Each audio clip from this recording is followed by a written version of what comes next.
வணக்கம். ஆர்கே டில்லிபாபு பேசுகின்றேன். உலக தமிழ் மக்கள் அனைவருக்கும் நீங்கள் அளித்து வருகின்ற மகத்தான ஆதரவுக்கும் அன்புக்கும் மிக்க நன்றி. இப்போது நாம் பார்க்க வேண்டியது மே மாத பலன்களை பார்க்க போகின்றோம். மகரத்திற்கு மே மாத பலன்களை பார்ப்போம். முதலில் படிக்கின்ற மாணவ மாணவிகளுக்கு கல்வியை பார்ப்போம். கல்வியை குறிக்கின்ற இடம் 2, 4 குரு புதனாவார்கள். இவருடைய சஞ்சாரம் அற்புதமாக உள்ளதால் படிக்கின்ற மாணவ மாணவிகள் அவர்கள் ஈடுபட்டிருக்கின்ற கல்வித்துறையில் மிக அற்புதமாக தேர்ச்சி பெறுவார்கள். திருமணத்திற்காக காத்திருக்கும் இளைஞர்களுக்கும் இளம்பெண்ணுக்கும் திருமண முயற்சி எப்படி என்பதை பார்ப்போம். திருமண முயற்சியை குறிக்கக்கூடிய இடம் மகரத்திற்கு 7. அது 7 கடகம், அது 4 கிரகம் என்பதால் 7ஐ வைத்து பார்க்கும் போதும் சுக்கிர பகவான் உச்சத்தில் இருப்பதினாலும் திருமண முயற்சி உங்களுடைய சிறிய முயற்சியிலே அற்புதமாக வெற்றி அடையும் என்பது நமக்கு தெளிவாக கிரக நடைகள் உணர்த்துகிறது. இப்போது மகர ராசியில் 1ஆம் வீட்டில் ஆரம்பித்து 1, 2 என்று 12 வீட்டுக்கு உண்டான துல்லியமான பலன்களை பார்ப்போம். முதலில் 1ஆம் வீட்டு பலன்களை பார்ப்போம். மகர ராசிக்கு ராசிநாதனாக சனி பகவான் வருகின்றார். உங்கள் ராசிநாதனாக சனி பகவான் வருகின்ற சிறப்பம்சம், நீங்கள் ஒரு கடும் உழைப்பாளி. உங்களுக்காக மட்டும் வாழாமல் உங்களை நம்பியவர்களுக்கும் இந்த சமுதாயத்திற்கும் உங்களால் முடிந்த அளவுக்கு மனதாலும் சரீரத்தாலும் எப்பொழுதும் சேவை செய்வீர்கள் என்பதுதான் உங்கள் ராசிநாதனாக சனி பகவான் வருகின்ற சிறப்பம்சம். 1ஆம் வீடு எதை குறிக்கும் என்பதை பார்ப்போம். உங்களுடைய உருவம், உங்களுடைய அழகு, உங்களுடைய திறமை, உங்களுடைய ஆயுள், பேர், புகழ், அந்தஸ்து, கௌரவம் என்று சகல விதமான மதிப்பும் மரியாதையும் குறிக்கக்கூடிய இடம் 1ஆம் வீடு. அது மட்டுமல்லாமல் உங்கள் செயல்பாடு, முக்கியமாக உங்கள் செயல்பாடு தான் ஒரு மனிதனை பெரிய அளவுக்கு உயர்த்துகிறது. செயல்பாட்டையும் குறிக்கக்கூடிய இடமும் 1ஆம் வீட்டு அதிபதியும் தான். அந்த 1 12 இருக்கின்றார். அதனால் உங்கள் செயல்பாட்டில் ஒரு தேக்க நிலைகள் உருவாகும். எந்த விஷயமா இருந்தாலும் ஒரு முறைக்கு 2 முறை நீங்கள் செயல்படுத்த வேண்டும். குறிப்பாக 7ஆம் தேதிக்கு பிறகு செவ்வாய் 6 இருந்து உங்களுடைய ராசிநாதனை 12 இருக்கின்ற சனி பகவானை பார்ப்பதினால் எல்லா விஷயத்திலும் நீங்கள் சற்று எச்சரிக்கையாகவும் முன் யோசனையுடன் செயல்பட்டால் தான் மேலே சொன்ன நல்ல பலன்கள் உங்களுக்கு வரும் என்பதை தெளிவாக கிரக நிலைகள் உணர்த்துகிறது. மகரத்திற்கு 2 உண்டான பலன்களை பார்ப்போம். 2ஆம் வீட்டு அதிபதியும் சனி பகவானை வருகின்றார். 2ஆம் வீட்டு அதிபதியாக சனி பகவான் வருகின்ற சிறப்பம்சம், ஏதோ ஒரு காலகட்டங்கள் மிக பெரிய எதிர்பாராத பெரிய தனப்பிராப்தி உங்கள் வாழ்வில் வரும் என்பதுதான் 2ஆம் வீட்டு அதிபதியாக சனி பகவான் வருகின்ற சிறப்பம்சமாகும்.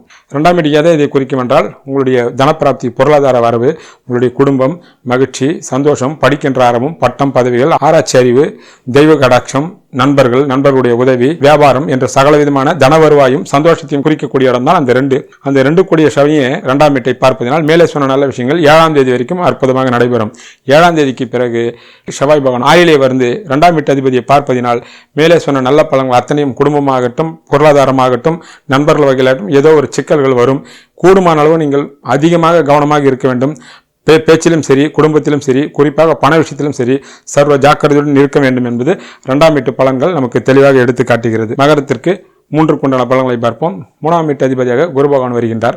3ஆம் வீட்டு அதிபதியாக குரு பகவான் வருகின்ற விசேஷம், நீங்கள் தைரியமானவர், நேர்மையானவர், எதற்கும் அஞ்சாதவர், உங்கள் இளையவர்களாகவும் நேர்மையாகவும் சிறப்பாகவும் இருப்பார்கள் என்பதுதான் கூடுதல் சிறப்பு. 3ஆம் வீடு எதை குறிக்கும் என்றால் உங்களுடைய இளைய சகோதரத்தை குறிக்கும், உங்களிடத்திலே பணிபுரியக்கூடிய ஆட்களை குறிக்கும், சங்கீத ஞானத்தை குறிக்கும், உடல் வலிமையை குறிக்கும், நண்பர் சகாயத்தை, இளைய சகோதரத்தையும் குறிக்கக்கூடிய இடம் தான் அந்த 3. அந்த 3 கூடியவரே 3ஆம் வீட்டை பார்ப்பதினால் மேலே சொன்ன நல்ல பலன்கள் உங்கள் தைரியத்தாலையும் மற்ற இளைய சகோதரர் மூலமாக, நண்பர்கள் மூலமாகவும் எல்லா வகையிலும் நன்மையே நடக்கும் என்பது 3ஆம் வீட்டு பலன் நமக்கு தெளிவாக தெரிவிக்கிறது. மகரத்திற்கு 4 உண்டான பலன்களை பார்ப்போம். 4ஆம் வீட்டு அதிபதி செவ்வாய் பகவான் வருகின்றார். 4ஆம் வீட்டு அதிபதியாக செவ்வாய் பகவான் வருகின்ற சிறப்பம்சம், உங்களுக்கு ஏற்கனவே வீடு, வண்டி, வாகனம், பூமியால் லாபமும் இருக்கும். உங்கள் தாயாரும் நேர்மையானவராகவும் கம்பீரமானவரும் இருப்பார் என்பதுதான் சிறப்பம்சம். 4ஆம் வீடு எதை குறிக்கும் என்றால் உங்கள் உடல்நிலை, மனநிலை, உங்கள் உடல் வலிவு, உங்கள் தாயாருடைய உடல்நிலை, மனநிலையும், வீடு, வண்டி, வாசல், வாகனமும், சொத்து சுகங்களும், இன்ப சுற்றுலாவும் என்ற சகல விதமான இன்பத்தையும் சுகத்தையும் அளிக்கக்கூடிய இடம் அந்த 4. அந்த 4 கூடையவர் 5 இருக்கின்றார். 4 அஷ்டமாதிபதியான சூரிய பகவான் உச்சம் பெற்று இருக்கின்றார். 7ஆம் தேதி வரைக்கும் 4ஆம் வீட்டு அதிபதி 5 இருக்கின்றார். குரு பகவானும் பார்க்கிறார். மேலே சொன்ன நல்ல பலன்கள் மிக மிக அற்புதமாக இருக்கும். 7ஆம் தேதிக்கு பிறகு அவர் 6 சென்று சனி பகவான் பார்வையை வாங்குவதனால் மேலே சொன்ன 4ஆம் இடத்து பலன் உங்கள் உடல்நிலையும் சரி, தாயார் உடல்நிலையும் சரி, மற்ற விஷயங்களும் சரி ஏதோ ஒரு மைனஸ் பாயிண்ட் தாக்கும். கூடுமான அளவுக்கு நீங்கள் எல்லா விஷயத்திலுமே உஷாராக இருக்க வேண்டும். குறிப்பாக வாகனத்தில் பயணம் செய்யும் போதும் சற்று ஜாக்கிரதையாக இருக்க வேண்டும் என்பது நமக்கு தெளிவாக 4ஆம் வீட்டு பலன் நமக்கு உணர்த்துகிறது. மகரத்திற்கு 5 உண்டான பலன்களை பார்ப்போம். 5ஆம் வீட்டு அதிபதியாக சுக்கிர பகவான் வருகின்றார். 5ஆம் வீட்டு அதிபதியாக சுக்கிர பகவான் வருகின்ற விசேஷம், உங்களுக்கு ஏற்கனவே லட்சுமி கடாட்சம் உண்டு. உங்கள் பிள்ளைகள் உங்களை விட அழகாகவும் பெரிய நிலைமைக்கு போகக்கூடியவராகவும் இருப்பார் என்பதுதான் அதனுடைய கூடுதல் விசேஷம். உங்கள் பிள்ளைகள் குறிப்பாக கலைத்துறையிலும் ஈடுபாடு உடையவர்களாக இருப்பார்கள். உங்களுக்கும் ஆழ்ந்த கலைத்துறையில் ஈடுபாடு இருக்கும் என்பதுதான் கூடுதல் சிறப்பு. 5ஆம் வீடு எதை குறிக்கும் என்றால் உங்களுடைய மனசு, உங்களுடைய சந்தோஷம், உங்கள் திட்டம், தெய்வ கடாட்சம், தெய்வத்தினுடைய அருள், முன்னோர்களுடைய ஆசீர்வாதம், எதிர்பாராத தனப்பிராப்தி, உங்கள் பிள்ளைகள் பேரம்பேத்திகள் பெரிய பேர் புகழ் பட்டமும் தனப்பிராப்தியும் கிடைக்கக்கூடிய இடம் தான் அந்த 5. அந்த 5 கூடியவர் 3 உச்சம் பெற்று இருப்பதினால் மேலே சொன்ன நல்ல பலன்கள் மிக மிக அற்புதமாக இருக்கும். அவர் 10ஆம் தேதிக்கு பிறகு அவர் 4 வந்தாலும் மேலே சொன்ன 5ஆம் வீட்டு பலன் நல்லபடியாக இருக்கும். ஆனால் பிள்ளைகள் வகையில் உங்களுக்கு சுப விரயங்கள் காத்திருக்கிறது. பிள்ளைகளை படிப்புக்காகவோ திருமணத்திற்காகவோ மற்றும் வண்டி வாகனங்கள் வாங்கி கொடுப்பதன் மூலமாக பொன் பொருள் வாங்குவதன் மூலமாக 5ஆம் வீட்டின் மூலமாக உங்களுக்கு சுப விரயம் வரும் என்பது 5ஆம் வீட்டு பலன் நமக்கு தெளிவாக காட்டுகிறது. மகரத்திற்கு 6 பலன்களை பார்ப்போம். 6ஆம் வீட்டு அதிபதி புதன் பகவான் வருகின்றார். 6ஆம் வீட்டு அதிபதியாக புதன் பகவான் வருகின்ற சிறப்பம்சம், போட்டியோ போராமையோ வட்டியோ கடனா இருந்தால் உங்களுடைய உழைப்பின் மூலமாக அதை சர்வ சாதாரணமாக நீங்கள் அதை வெல்வீர்கள் என்பதுதான் 6ஆம் வீட்டு அதிபதியாக புதன் பகவான் வருகின்ற சிறப்பம்சம். 6ஆம் வீடு எதை இதை குறிக்கிறது என்றால் போட்டி, போராமை, வம்பு, வழக்கு, உடல்நலிவு, எதிரிகளால் தொல்லை, கடன் என்று சகல விதமான மைனஸ் பாயிண்டை குறிக்கக்கூடிய இடம் தான் அந்த 6. அந்த 6 கூடிய புதன் அவர் 3 நீச்சம் அடைகின்றார். பிறகு அவர் 4 வருவார். 6 ராகு கேது சனி சம்பந்தத்துடன் செவ்வாயும் சம்பந்தம் இருப்பதனால் 6ஆம் வீட்டின் மேலே சொன்ன கெட்ட பலன்கள் ஏதோ ஒரு வகையில் உங்களை விட்டு விலகிவிடும் என்பதுதான் 6ஆம் வீட்டு பலன் நமக்கு தெளிவாக எடுத்து காட்டுகிறது. மகரத்திற்கு 7 பலன்களை பார்ப்போம். 7ஆம் வீட்டு அதிபதியாக சந்திர பகவான் வருகின்றார்.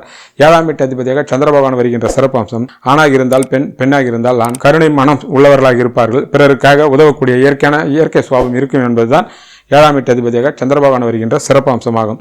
7ஆம் வீடு எதை இதை குறிக்கும் என்றால் கணவன் மனைவி குறிக்கும், காதலை குறிக்கும், நண்பர்களை குறிக்கும், கூட்டு வியாபாரத்தை குறிக்கும், இன்ப சுற்றுலாவை குறிக்கும், வியாபாரத்தையும் குறிக்கும், வெளிநாடுகளுக்கு செல்வது, அரசாங்கத்தினுடைய ஆதரவு என்று பலவிதமான நல்ல விஷயங்களை குறிக்கக்கூடிய இடம் தான் அந்த 7.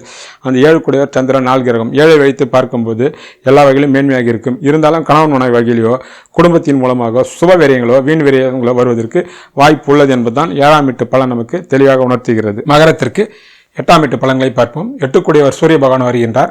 8ஆம் வீட்டு அதிபதியாக சூரிய பகவான் வருகின்ற சிறப்பு, ஆணாக இருந்தால் பெண், பெண்ணாக இருந்தால் ஆண், எதிர்பாராத திடீரென்ற தனப்பிராப்தியும் உங்கள் தந்தைக்கு சுப விரயங்களும் வரும் என்பதுதான் 8ஆம் வீட்டு அதிபதியாக சூரிய பகவான் வருகின்ற சிறப்பம்சம். 8ஆம் வீடு எதை இதை குறிக்கும் என்றால் வம்பு, வழக்கு, போட்டி, பொறாமை, எதிர்பாராத அதிர்ஷ்டம், விபத்து, உங்களை பின்னால் புறம் சுற்றுவது, மனசஞ்சலம் என்று மைனஸ் பாயிண்டை குறிக்கக்கூடிய இடம் தான் அந்த 8. அந்த 8 கூடியவர் 4 உச்சம் பெற்று இருப்பதினாலும் 3ஆம் தேதிக்கு பிறகு புதன் அங்கு சேருவதனாலும் 6, 8 சம்பந்தப்படுவதனால் எதிர்பாராத விபரீத ராஜயோகம் உண்டாகும் என்பதுதான் 8ஆம் வீட்டு பலன்கள் தெரிவிக்கிறது.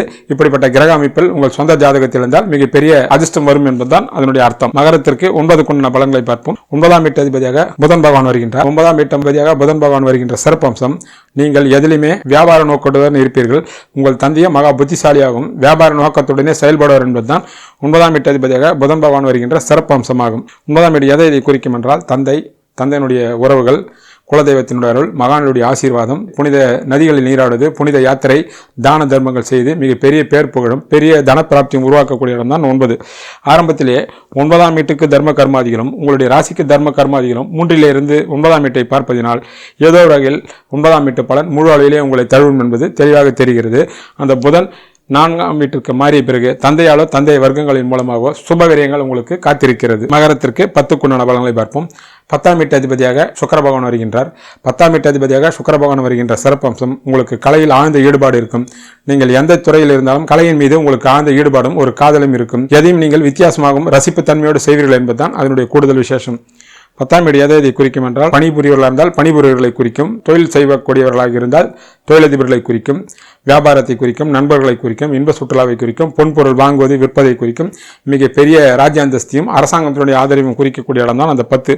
அந்த 10 கூடிய சுக்கிரன் ஆரம்பத்தில் உச்சம் பெற்று இருப்பதினாலும் பிறகு அவர் 4க்கு வந்து 10ஆம் வீட்டை பார்ப்பதினாலும் உங்கள் தொழிலில் எந்த விதமான பிரச்சனையும் இருக்காது, போட்டியும் போராமையும் இருக்குமே தவிர ஆனால் தொழிலில் நீங்கள் சாதனை புரிவீர்கள் என்பதுதான் 10ஆம் வீட்டு பலன் நமக்கு தெளிவாக உணர்த்துகிறது. மகரத்திற்கு 11 பலன்களை பார்ப்போம். 11ஆம் வீட்டு அதிபதி செவ்வாய் பகவான் வருகின்றார். 11ஆம் வீட்டு அதிபதி செவ்வாய் பகவான் வருகின்ற சிறப்பம்சம், எதிலும் உங்களுக்கு ஒரு வெற்றியும் ஒரு புதுமையான புரட்சியும் நீங்கள் செய்வீர்கள் என்பதும் உங்கள் மூத்தவர்களாக இருப்பவர்களும் கம்பீரமான இருப்பார்கள் என்பதுதான் அதனுடைய விசேஷம். 11ஆம் வீடு எதை இதை குறிக்கும் என்றால் மூத்த சகோதரர்களை குறிக்கும், காதலை குறிக்கும், உங்கள் எண்ணங்களை குறிக்கும், பெரிய தொழிலை குறிக்கும், பெரிய லாபத்தை குறிக்கும், வெற்றியை குறிக்கும், மகத்தான வெற்றியும் தனலாபத்தையும் குறிக்கக்கூடிய இடம் தான் அந்த 11. அந்த 11 கூடியவரே 5 11ஆம் வீட்டை பார்ப்பதினால் அங்கு குருவும் இருப்பதினால் மேலே சொன்ன நல்ல பலன்கள் மிக மிக அற்புதமாக இருக்கும். ஆனால் 7ஆம் தேதிக்கு பிறகு அந்த செவ்வாய் 6லே இருந்து சனி பகவானை பார்ப்பதினால் மேலே சொன்ன நல்ல பலன்கள் ஏதோ ஒரு வகையில் சிக்கல் இருக்கும். குறிப்பாக மூத்த சகோதரர்களிடத்தில் கருத்து வேறுபாடுகளோ அல்லது வீண் வெறிய செலவுகளோ அவர்களிடத்தில் வருவதற்கு வாய்ப்பு உள்ளது. அதற்குண்டான தெய்வ வழிபாட்டை நீங்கள் செய்து கொள்ளலாம். மகரத்திற்கு 12க்கு உண்டான பலன்களை பார்ப்போம். 12ஆம் வீட்டு அதிபதியாக குரு பகவான் வருகிறார். 12ஆம் வீட்டு அதிபதியாக குரு பகவான் வருகின்ற சிறப்பம்சம், நீங்கள் எந்த செலவு செய்தாலும் அது சுபவெறிய செலவுகளுக்கும் நல்ல விஷயத்துக்கும் தான தர்மமான விஷயத்துக்கும் தெய்வீக விஷயத்துக்காக தான் இருக்கும் என்பதுதான் அதனுடைய விசேஷம். 12ஆம் வீடு எதை குறிக்கும் என்றால் வீண் வெறிய செலவுகள், சுப செலவுகள், வெளிநாடு செல்வது, வெளியூர் செல்வது, வேலைக்கு உண்பது, உறங்குவது என்ற சுபவீரியத்தையும் வீண் வெறியத்தையும் குறிக்கக்கூடிய இடம் தான் அந்த 12. அந்த 12 கூட 11லே இருப்பதினால் உங்களுக்கு ஆகக்கூடிய செலவுகள் எல்லாம் குடும்ப விஷயத்துக்காகவும் பிள்ளைகளுக்காகவும் மனைவிக்காகவே இருக்குமே தவிர வீண் வெறிய செலவுகளாக இருக்காது என்பது நமக்கு தெளிவாக தெரிகிறது.